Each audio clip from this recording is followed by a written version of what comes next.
Today we have a quick review on a smart switch that was sent to me by a company named GHome. Thank you guys for sending me this product. I've had it for a while now and I finally got a chance to install it in one of my light switches. So this is the one they sent me. It's a 4-pack Wi-Fi smart switch. Connects to Alexa. It connects to Google Home. It has its own app called GHome. Link is going to be in the description. By the way, the link is an affiliate link, so if you purchase it through that link, it will help out my channel. So anyways, it comes taped up like this.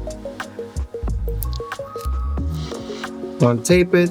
It's pretty easy to connect, straightforward. Your red wire, positive. You have your black, which is your negative. You have your neutral, which is your white wire. And then you have your ground wire, which is green and yellow. Just connect it as is, black to black, red to red, neutral to neutral, and ground to ground. You're gonna download the app, GHome, from your app store, whether it's Android or Apple. Install it. Once you have everything set up, the way to connect it to your home network, you're gonna want to reset the light. So the way to reset it is you're gonna turn on the power, hold the reset button for 5 seconds until you see a quick flashing light. However, you're not gonna see it here. It's kind of hard to see it as I'm recording it. Once that is done, then the reset is successful.